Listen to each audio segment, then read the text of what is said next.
לא ממש הסתדרתם. איך זה בכל זאת לא תרפד ולא השפיע על יכולת הממשלה לנוע קדימה? החריקות האלה, איפה הם נבלמו? אתה יודע, בדיעבד זה היה, גם בנושא הזה של הוויכוחים והעימותים ביני לבין שר האוצר, זה עשה טוב, זה לא עשה רע.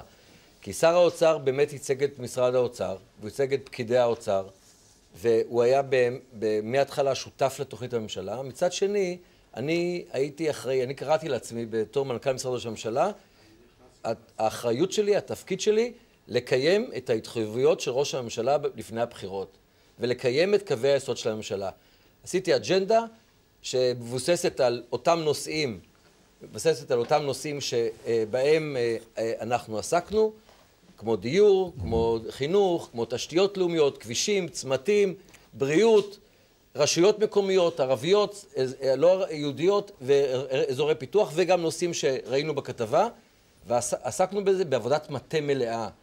כל שר האוצר יחד איתי, וכמובן לאחר מכן ראש הממשלה, אנחנו עקבנו אחרי עבודת השרים והמשרדים.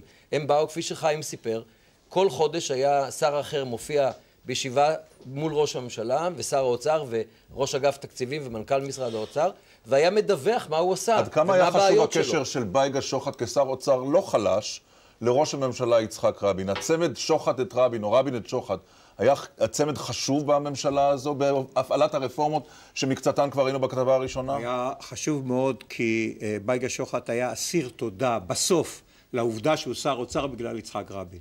זה לא היה טריוויאלי שבייגה יהיה שר אוצר. היו מועמדים נוספים. והוא הרגיש חובה והכרת הטוב. ולכן הוויכוחים של בייגה, היה לו יותר קל לריב עם שבס מאשר עם רבין, וכשרבין, הוא הרגיש שרבין רוצה משהו, זה קרה. אני אתן לך בדוגמה בחוק ביטוח בריאות ממלכתי. קודם כל, רבין לא דחף לחוק ביטוח בריאות ממלכתי, הוא חשש מההסתדרות. הוא חשש ונתן לי לרוץ. הוא אמר, אם אתה תרוץ ואתה תעשה, אני נותן לך גיבוי.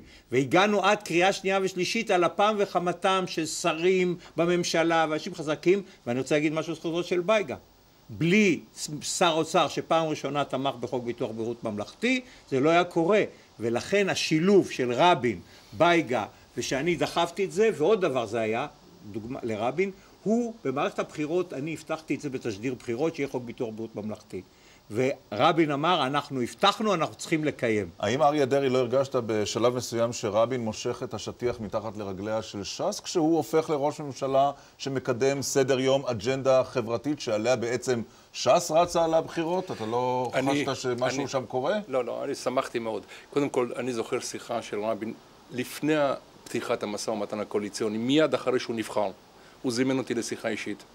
ודיברנו באופן כללי על מה יהיה הרכב הממשלה, איזה סיעות. הוא אמר לי את מה שהוא רוצה. ואז הוא אמר לי משפט אחד שאני לא אשכח אותו. הוא אומר לי, תראה, אני התחייבתי ללכת לתהליך מדיני, אבל אין סיכוי שנעשה שלום עם האויבים שלנו אם לא נעשה שלום בתוך העם. זה היה כל כך חשוב, הוא אומר לי, הפערים הללו, לא נוכל ללכת לשלום עם פערים כאלה גדולים בתוך החברה. הוא היה המנהיג הראשון מהשמאל שהבין את הקשר. כמובן שאני אהבתי את הדבר הזה, ולכן הוא גם נתן לי גיבוי מלא, ולכן גם הוא היה בכל נושא של הפרת הסטטוס קוו למשל, הוא עמד ונלחם על זה, כיוון שהוא רצה, היה חשוב לו שהממשלה שלו, אומנם קצוות, אבל עם הקצוות הללו... אתה שמעת את הביקורת על ש"ס בכתבה שראינו? יש ביקורת על ש"ס על מה שקורה בשכונות. אריה מנוע מלדבר. לא, אני אדבר.